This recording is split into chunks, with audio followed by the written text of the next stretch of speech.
Salut tout le monde, c'est Melvin, j'espère que vous allez bien. Je vous retrouve aujourd'hui pour une nouvelle vidéo dans laquelle je vous raconter comme d'habitude une histoire terrifiante. Je vous le dis sincèrement, j'espère que la vidéo ne va pas durer trop longtemps parce que là on a des températures qui sont atroces. Je rigole pas, je pense qu'actuellement dans la chambre où je filme il doit faire 35 degrés, ça doit se voir, je dois être tout brillant, ça doit être horrible. Je m'en excuse d'avance et j'espère que ça va être une belle vidéo. La vidéo vient à peine de commencer, je vous ai menti déjà une fois. Effectivement aujourd'hui épisode doublement spécial, non seulement parce que je vais vous raconter deux histoires qui sont certes assez courtes mais en plus de ça elles proviennent des abonnés. Avant de vous raconter ces deux petites histoires, n'hésitez pas à venir me suivre sur Instagram, je réponds à tout le monde, donc envoyez-moi votre meilleur message. La famille s'agrandit de plus en plus et c'est trop cool. Voilà, vu qu'il fait super chaud, je propose qu'on n'attende pas plus que ça pour passer à l'histoire. Éteignez la lumière de là où vous trouvez et on est parti.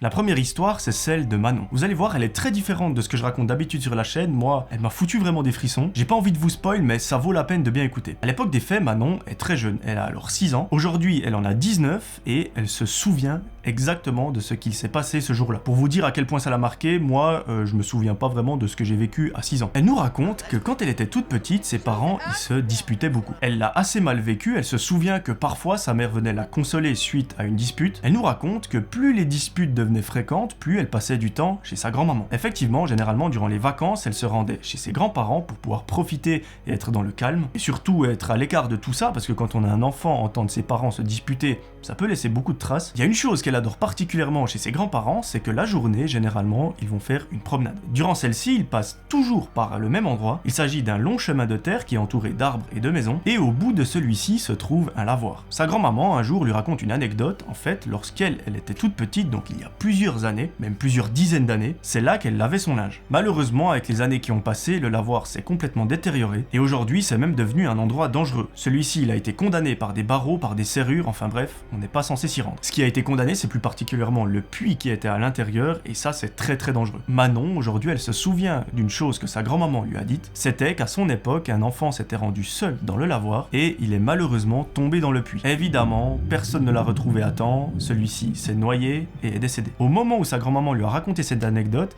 Manon, elle s'est dit, mais peut-être qu'elle me dit ça pour pas que j'aille vers le puits et que je me mette en danger. Mais aujourd'hui, vous allez voir que ça prend un tout autre sens. Sur la partie gauche de ce lavoir, il y a un autre chemin qui mène tout droit vers une place de jeu. Là-bas, il y a tout ce qu'il faut, il y a des toboggans, des balançoires, bref, les enfants y trouvent leur paradis. Et c'est plus particulièrement là que Manon et sa grand-maman se rendaient à l'époque. Un fameux jour, Manon a envie de sortir. Ses grands-parents, eux, ils sont moyens chauds, du coup, Manon leur demande « Est-ce que je peux aller toute seule à la place de jeu ?» Entre la place de jeu et la maison, il y a à peine 100 mètres. Donc du coup, sa grand-maman lui dit « Bah écoute, t'as le droit d'y aller, tu fais très attention, tu empruntes toujours le même chemin, et à 14h, je veux que tu sois de retour dans la maison. » Elle lui rappelle, tu ne rentres pas dans le lavoir, tu ne sautilles pas autour du puits, etc. Tu passes à côté et tu te rends directement à la place de jeu. Manon, elle est trop contente, elle enfile ses bottes et elle sort de la maison. Elle emprunte le chemin pour se rendre vers cette place de jeu et elle nous raconte que généralement, sur celui-ci, il n'y a pas beaucoup de monde. Les seules personnes potentielles qu'elle pourrait croiser, c'est les voisins qui sortent de temps en temps leur chien, et c'est à peu près tout. Arrivée devant ce fameux lavoir, comme tout enfant, Manon est très intriguée, elle décide de se poser sur un caillou et de le fixer. Elle sait qu'elle est complètement seule, dans la forêt elle n'a pas entendu d'animaux, de personnes promener son chien ou je ne sais quoi, mais à peine quelques minutes passées à fixer ce lavoir, une petite fille surgit de la forêt. À ce moment-là, celle-ci se trouve à quelques mètres de Manon. Notre amie Manon, elle lui dit salut, et la petite fille lui dit bonjour en s'approchant d'elle. Elle la fixe droit dans les yeux et au moment où elle arrive tout près de Manon, elle lui glisse une petite phrase à l'oreille et elle lui lâche « C'est triste, hein, quand les parents y divorcent. » Manon est un peu déstabilisée, à ce moment-là elle ne sait pas trop quoi lui répondre, elle se contente juste d'un hochement de tête et elle lui dit ouais, c'est triste. Elle nous explique aujourd'hui qu'en fait elle a hoché la tête mais elle n'a pas compris sa phrase. Tout simplement parce que le mot divorcer, elle ne savait pas du tout ce que ça signifiait. Bref, elle et la petite fille discutent pendant de très courtes secondes, voire une petite minute. Manon a un sentiment bizarre et elle décide de ne pas se rendre à la place de jeu mais de rentrer chez ses grands-parents. On est plusieurs jours après, les vacances sont terminées, Manon rentre chez elle et là elle nous avoue que les jours qui suivent sont terribles. Ses parents ne font que s'embrouiller de plus en plus et de plus en plus violemment et un soir, lorsque Manon est dans son lit et qu'elle est censée dormir, sa maman rentre dans sa chambre, elle se couche sur son lit et elle commence à lui parler. Elle nous dit que sa maman avait un sourire sur le visage, elle n'était pas en mode très triste ou très affaiblie ou je ne sais quoi, et elle lui dit une phrase qui la marquera à tout jamais. Elle lui dit dit « Ma chérie,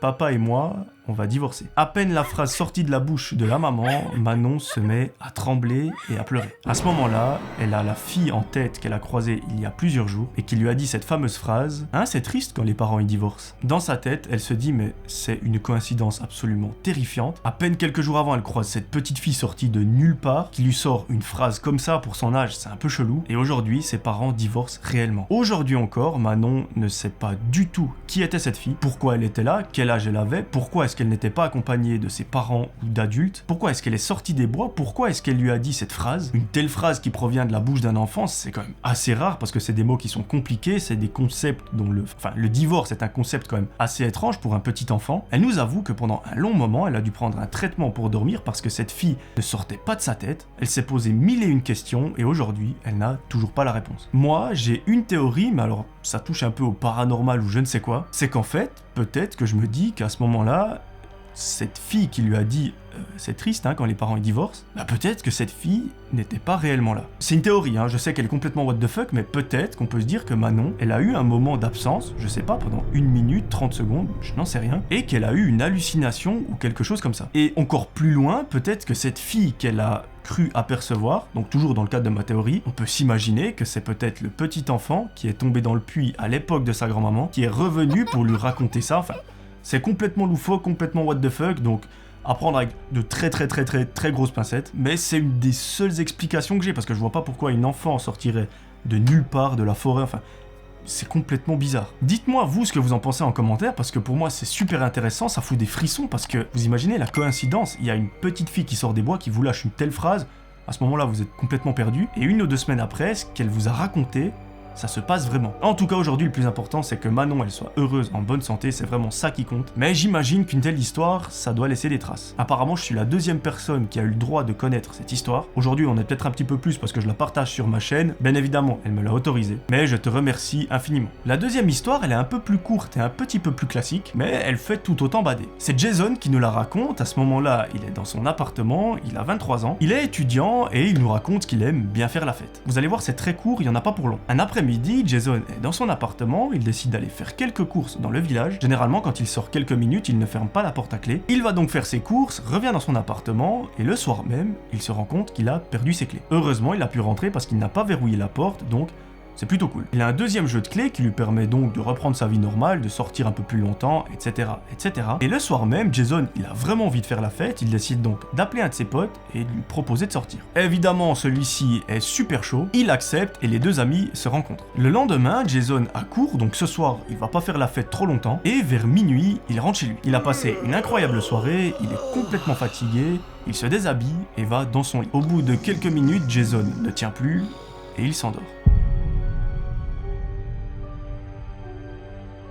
2 heures après, Jason se réveille en sursaut, il a entendu un bruit gigantesque qui provient de la porte d'entrée, et le plus terrifiant, c'est qu'il entend une voix d'homme dire « Coucou ma chérie ». À ce moment-là, il est pris de panique, il ne sait pas quoi faire, il décide de se cacher sous son lit et d'attendre pour voir ce qu'il se passe. Au bout de quelques secondes, il voit une personne entrer dans sa chambre et celle-ci se laisse tomber sur le lit. Jason ne bouge plus du tout, il ne respire plus, il ne fait plus un seul bruit et il entend cette personne qui commence à ronfler. Imaginez la situation à ce moment-là, Jason est sous le lit, au-dessus de lui, il y a une personne qui s'endort dans son propre lit, il en a aucune idée de qui ça peut être, mais la question à se poser, c'est qu'est-ce que je fais? Ça lui a pris quelques minutes à se poser cette question, à réfléchir comment il allait se sortir de cette situation. Il décide de ramper le plus discrètement possible pour sortir de la chambre. Et là, lorsqu'il a réussi à passer la porte, il se retourne et voit que c'est un mec d'à peu près son âge, peut-être un petit peu plus vieux, qui dort dans son lit. La situation est complètement what the fuck et il se dit mais qu'est-ce que je fais? Est-ce que je vais le réveiller, mais peut-être qu'il sera violent,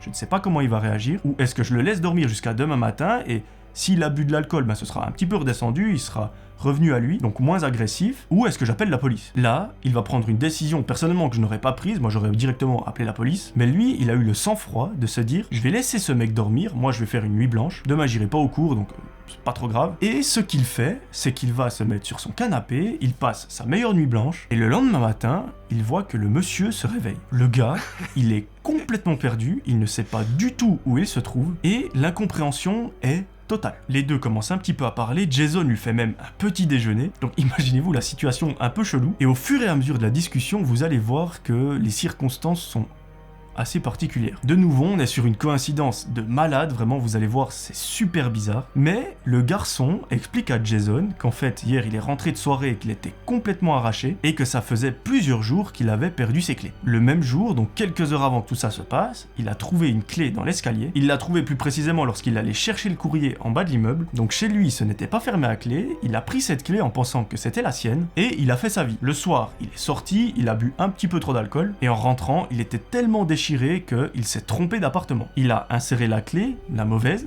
dans la serrure de Jason, et étant donné que cette clé en fait appartient à Jason, celle qu'il a perdue lorsqu'il allait faire ses courses, eh bien il a pu entrer dans l'appartement, c'est pour ça qu'il a dit coucou chérie, parce qu'il s'attendait à avoir sa femme qui l'attendait à la maison. Il est rentré dans la chambre et s'est étalé sur le lit. La probabilité qu'une telle chose arrive, que tu perdes ta clé un jour, que ce soit un autre mec qui a perdu sa clé, qui la ramasse, et qu'il arrive en rentrant de soirée à rentrer dans ton appartement, je pense que vous pouvez jouer à l'euro million. Donc le mec n'était pas du tout dangereux, il n'était pas méchant, il était juste complètement déchiré et le hasard a fait qu'il a trouvé la clé de Jason et qu'il est entré dans son appartement par pure erreur. Au final, Jason nous raconte que cette histoire les a beaucoup rapprochés, aujourd'hui ils sont de très bons potes. Donc pour une fois sur la chaîne on a une histoire où ça rapproche beaucoup les gens et où rien de mal ne s'est passé. Merci beaucoup Jason de m'avoir envoyé ton histoire, ça me fait super plaisir, elle est vachement originale. On peut s'attendre à ce que le mec qui rentre dans l'appartement il soit super mal intentionné, il soit vraiment bizarre. Pas du tout, c'est un mec de l'immeuble qui s'est juste trompé et dont le hasard a fait qu'il rentre dans ton appart. Donc tant mieux j'ai envie de dire. Voilà, c'est la fin de cette vidéo, j'espère qu'elle vous aura plu. En tout cas encore merci beaucoup à Manon et Jason de m'avoir envoyé leur histoire. Faites de même à cette adresse si vous voulez que je raconte votre histoire sur la chaîne. Bien évidemment, je ne peux pas raconter l'histoire de tout le monde. Voilà, je crois que je vous ai tout dit. Si vous voulez suivre un petit peu plus mon quotidien, n'hésitez pas à venir me rejoindre sur Instagram. Envoyez-moi un petit message, je réponds à tout le monde sans exception. Mettez un petit pouce bleu en dessous de la vidéo si elle vous a plu. Moi, je vous promets de vous retrouver très vite pour une nouvelle vidéo. D'ici là, j'aimerais que vous preniez soin de vous. C'était Melvin. Ciao tout le monde.